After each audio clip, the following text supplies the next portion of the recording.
What is going on, everybody? I hope you're all having a safe and fantastic holiday season. I know it's been a rough year for a lot of people, but it's coming to an end soon, and here's hoping for a better 2021. And as Jay-Z once said, may the best of your todays be the worst of your tomorrows. So this is a little bit late, but better late than never. I finally got my hands on an iPhone 12 Pro. I've got it here in 128 gigabytes, Graphite. Got this from T-Mobile. So let's unbox it. I think most of the holiday season, my attention was on a lot of Samsung's offerings, including the Note 20 Ultra, as well as the S20 FE, which I showed you in, I think, 3 different colors. Of course, it comes in even more than that.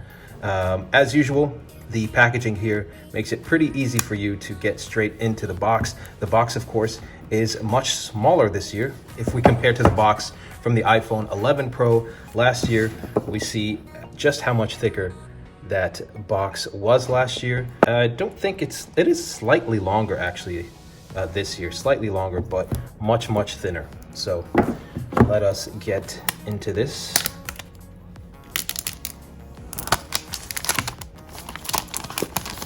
All right, so iPhone 12 Pro design slightly different this year. I think the overall footprint is supposedly slightly larger as well. Not of the box, of course, but the phone. And there it is, really nice device. And you can already tell that it is a little bit lighter than the space gray iPhone 11 Pro. Some people think they just changed the name of the color. Well, they did do that, but the color is also slightly different here, this graphite. So really nice. No packaging here, no plastic on the back. You see that matte finish. You see the glossy Apple logo and the glossier camera housing. And of course, on the edges, you've got your stainless steel. Now, I prefer the more rounded edges that Samsung has and that Apple had last year and the year before. But you know, this is nice as well. Certainly a very nice device, very premium looking. Of course, the device is quite cold, so as soon as I put my hands on there, you see the condensation a little bit and then it disappears. But I am sure that it's gonna pick up quite a few fingerprints as well. No plastic on the front here, just sort of a paper cardboard. Let's peel that off. And here we are, straight into the device. Nothing else to peel away. Quick tour of the hardware here. We've got, of course, the flat glass panel here.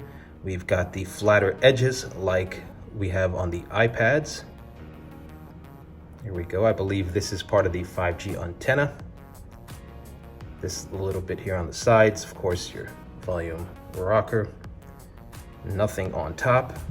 On the sides, you've got your switch here to turn the phone silent. And sorry, this is the power button. I said volume rocker. Of course, this is the volume rocker. And of course, your SIM tray down here. On the bottom, you've got your speaker grill. You've got your lightning port. All right, let's put that to the side real quick. And of course, the elephant in the room, knowing that there's no charger that comes with the phone. And I know the excuse is being used for not having a charger, but I think unless you're a really hardcore dedicated Apple fan, you're not gonna buy that excuse. And even a lot of hardcore dedicated Apple fans are not buying that excuse. They should at least have offered a voucher. If people do need a power adapter, you can get one for free. For example, we have no evidence that they took the retail price of the charger, that they subtracted it from the overall price of the phone. Obviously, that should have been done if this move was done simply for environmental reasons. But here we are. There's a lot of things they could have done to make it obvious that this was not a money grab of some sort, but pretty clearly it was. And listen, any other company that does that, I'll be just as critical. There are rumors that Samsung perhaps is doing that, and of course that's just as bad. So, but of course with Samsung, for example, on the Note 20 Ultra, you could call and get a free pair of headphones. They didn't include it in the box. So if they do something like that for the adapter as well, you know, I guess that's passable.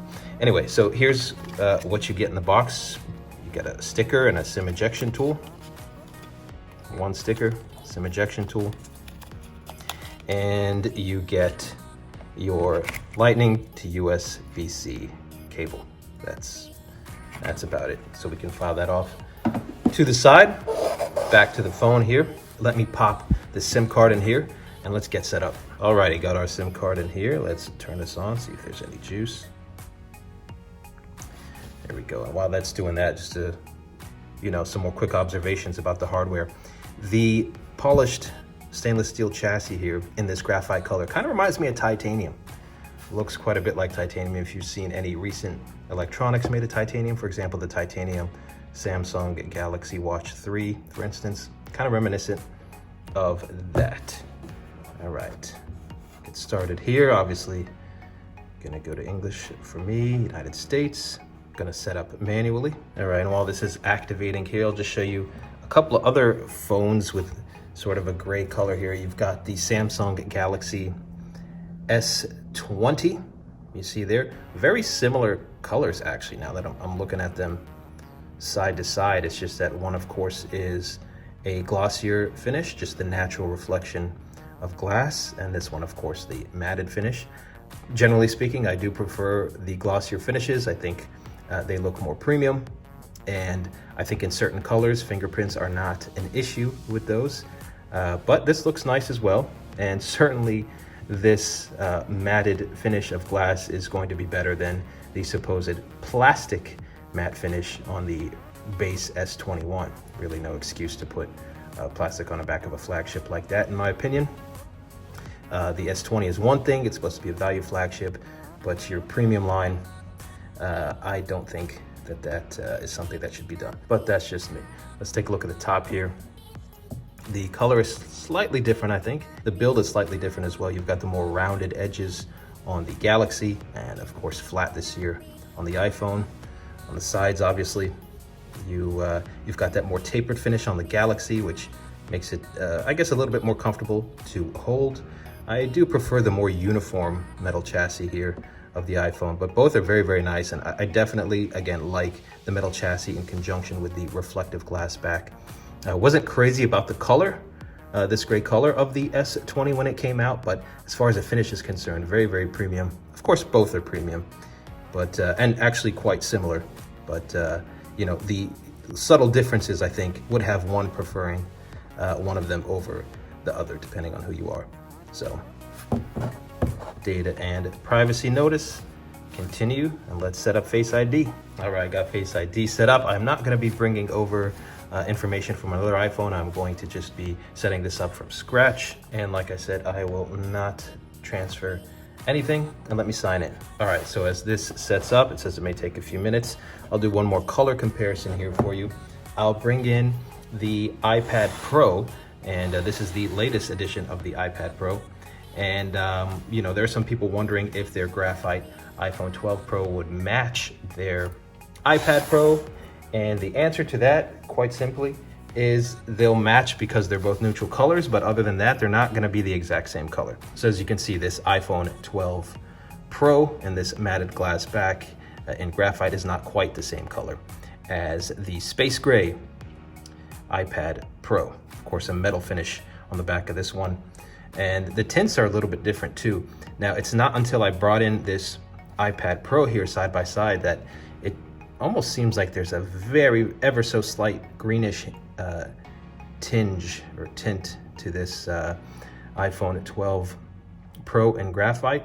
It doesn't really seem that way when you take away the iPad Pro, but the point is they're a different shade. They're definitely a different color. So keep that in mind if you're obsessive about having these things match. All right, so bringing the iPhone back here, it looks like we should be all set up. All right, I'm going to customize some of these settings. Right, enable location services. I don't like to do the quick settings. I will set up Apple Pay later. I actually use Samsung Pay, Google Pay. I might set up Apple Pay as well. And here we go, let's set up Siri. Press and hold the side button to talk to Siri anytime. All right. Okay, continue. Approve Siri dictation, no thanks. Screen time, I will set up later. Probably won't set up at all, to be honest with you. Don't want to share my analytics. Let's see, without the True Tone display. I think I'm going to take the True Tone display off, turn that off later In the settings, it's all about dark mode. Been using dark mode since the Lumia Windows Phone days. Thank you, Nokia. Way back in 2011. And honestly, it was a deal breaker since then. I really couldn't imagine using a phone that does not have a dark mode. But it's become pretty ubiquitous now, so that's good news. No matter what you use, you've got a dark mode. And that's it. That's the setup. Welcome to iPhone. What software we've got installed, pre-installed here if you buy this phone here early in December. So let's go down here and see the software that we are on. Block out my serial number here. But you see, oh, there is a software update. We are on iOS 14.2. There's an update to 14.3 already. If I go to About, you see the software version there. So I'll update the software in a bit. So that's that, people. If you've got any questions, let me know. I'm going to be doing some 5G comparisons between the S20 and this Apple iPhone 12 Pro. See how the speeds compare.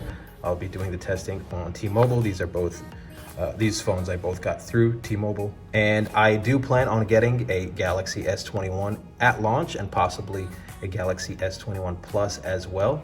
And I'll be doing more 5G tests and other tests between the latest Galaxy and the latest iPhone. So I hope you all have a chill and wonderful and safe holiday, and I'll see you guys in the next video.